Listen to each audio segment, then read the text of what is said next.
On today's episode of Dallas Mavericks Today, Harrison Graham and Jeffrey Cooperstein here with you. We are ready to not only, Coop, declare the Mavericks as contenders, I am ready to say this team right now is the most dangerous team in the National Basketball Association. Let's go, baby.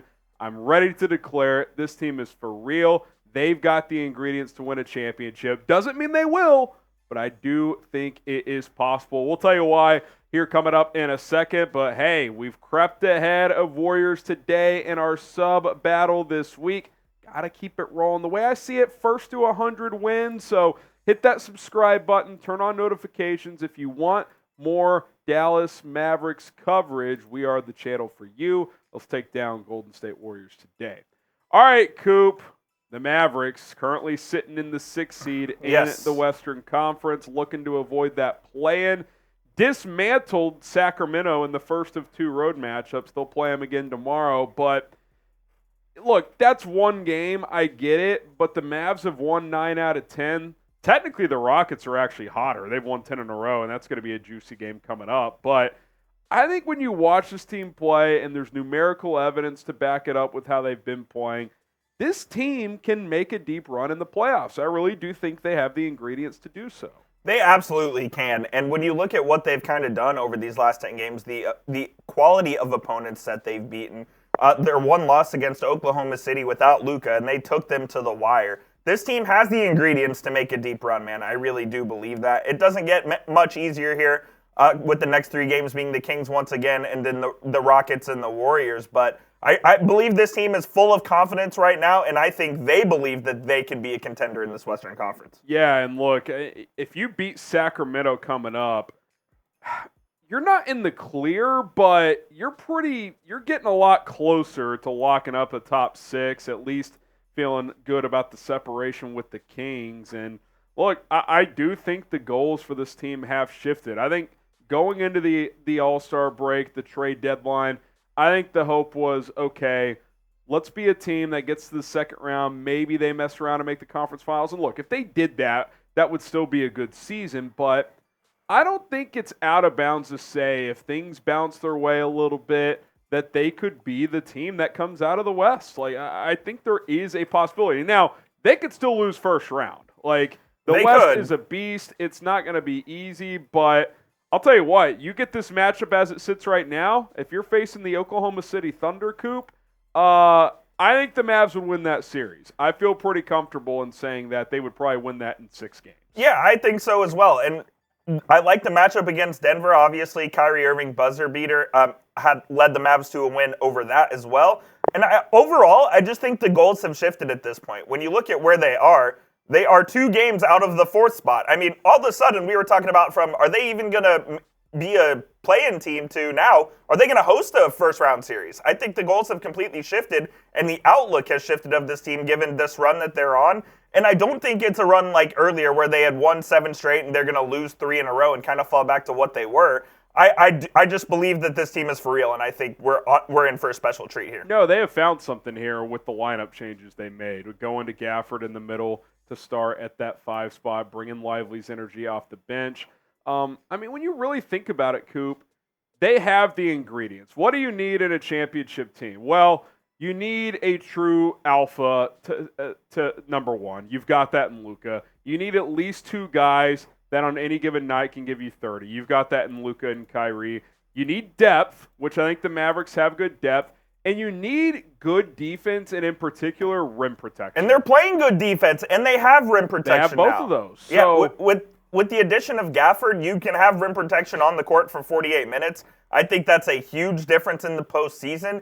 And then there's one thing that you didn't mention that you also need. You do need good coaching, and I do want to credit Jason Kidd because without him, this run doesn't happen. He has made necessary adjustments, the least of which putting Gafford and Jones into the starting lineup, and since then the Mavericks are 9-1, and they've looked like the best team in the NBA over these last 10 games. Yeah, I mean, to dismantle Sacramento in a game like the way they did in a game of that magnitude in their building is pretty impressive. Now, I'm not going to sit here and say Sacramento's, a team that could win an NBA championship. I don't think that, but they had the same record. It was a massive game, and Luka didn't even play in the 4th quarter.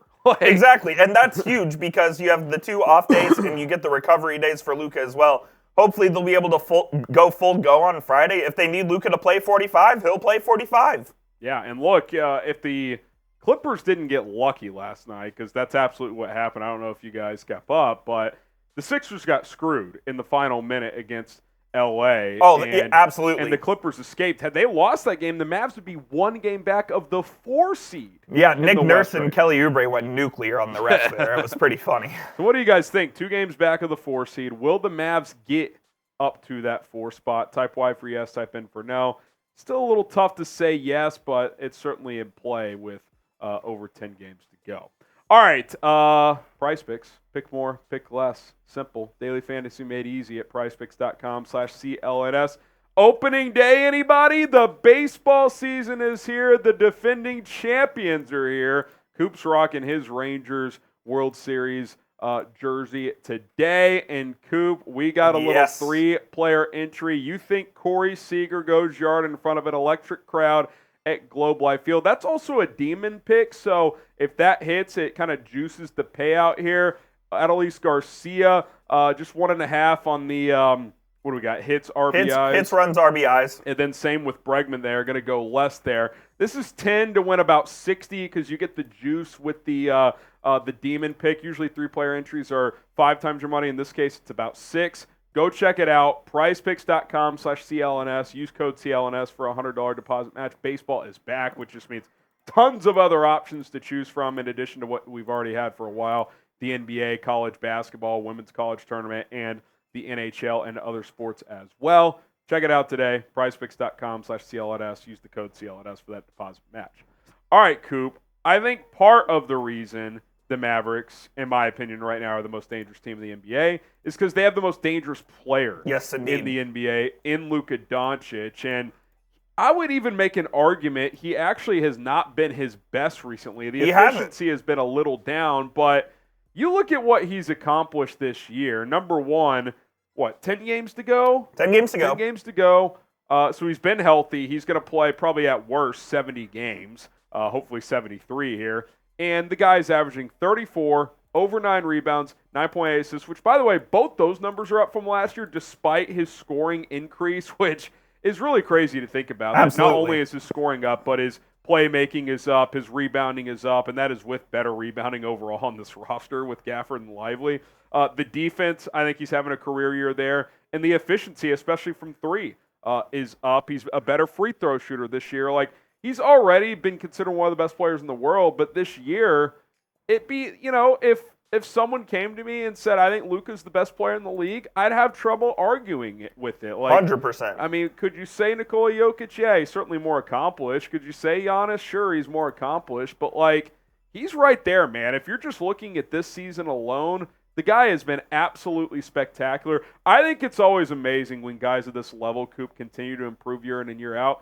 I mean, his scoring is up pretty notably. Yeah. His assists and rebounds are up despite the scoring. He leads the league in scoring by over 3 points per game, and he really has just gone to a level that we haven't seen out of him before, and it's been fantastic to see. And I do think if the Mavs get this 4 seed, there should be no reason Luka shouldn't win the MVP. And I know he's not maybe the favorite at this point in time, but for him to carry the Mavericks to a potential home court advantage in the first round, given the ups and downs of what have happened this season and what happened last season, he's the best player in the world for me, plain and simple. I think he is. And now when you take a look at the updated MVP odds, Jokic is still the heavy favorite. Shai being ahead of Luka on this list just pisses me off. There is no reason that Shai should be ahead of Luka. There's nothing. The only reason he's up there is because the Thunder have a better record. That's it. And look, I don't want to diminish what Shai has done. He's been fantastic, but no GM in this league thinks he's better than Luka. Not one. And look, I know that's not what the award is. It's for this year. But guess what? Luka's been better this year too. Yep. So I don't really get that one. I feel like voters or these sports books are kind of just record hunting on that. And look, it's hard to argue against Jokic. The guy's won 2 already. The Nuggets might have the best record in the West again. I get all that, but I mean, if the Mavs end up winning 50+ games, remember, I just remember that tweet from a month ago when Kyrie was still out, and maybe a month and a half, of comparing the top candidates and how many games their key supporting cast has missed. And Luka it's has not even way close. more. Luka's missed way more games. Like his counterpart, his teammates have missed way more games than what the other candidates have had to do. I mean, people forget because he's been back for a while and it's been great. But Kyrie for like 2 months was largely unavailable. Yeah, he was in and out of the lineup. He missed a solid, I would say, 4 weeks with injuries, and there were different things he was dealing with. But once he's come back, Kyrie has been a top 20 player in the league. He's been Kyrie really and then some. And that's why you go trade for him, right? Exactly. I mean, that's why you take that risk. But Luka has carried the ship throughout the course of the season. There's simply no doubt about it. Look, so. I think he's the MVP. I know you guys think he's the MVP as well. If you agree, spam 77 down in the comments. I think if the Mavs get the 4 seed, he's going to win this MVP award, and he should. I hope so, man. That'd be awesome to see. We'll see if they can make another push and if he can put together a big performance on Friday night. But most importantly, and I think Luka would agree with this, the Mavericks are playing good basketball. Great They're trending basketball. in the right direction with 10 games to go. You can't lose grip here. I mean, you got to finish strong, lock into top 6 at worst to avoid that play-in. I think a win Friday night goes a long way to doing that. Yep. If you can win that game, you kind of buy yourself a little breathing room, at least with Sacramento. You've got the tiebreak over Phoenix as well. And then you got the Rockets on Sunday, 10 in a row all of a sudden for those Rockets. Tough game. That becomes a massive game. Yes, it for does. both teams. So watch out for that. Is that one in Houston? Or It is back in here? Houston, yep. In Houston. Man, this has been a tough road stretch, and the Mavericks have handled it very, very well. All right, guys, we're out of here. He's Jeffrey Cooperstein. I'm Harrison Graham. Off day today, back in action tomorrow. We'll keep you up to date with everything here on Dallas Mavericks Today.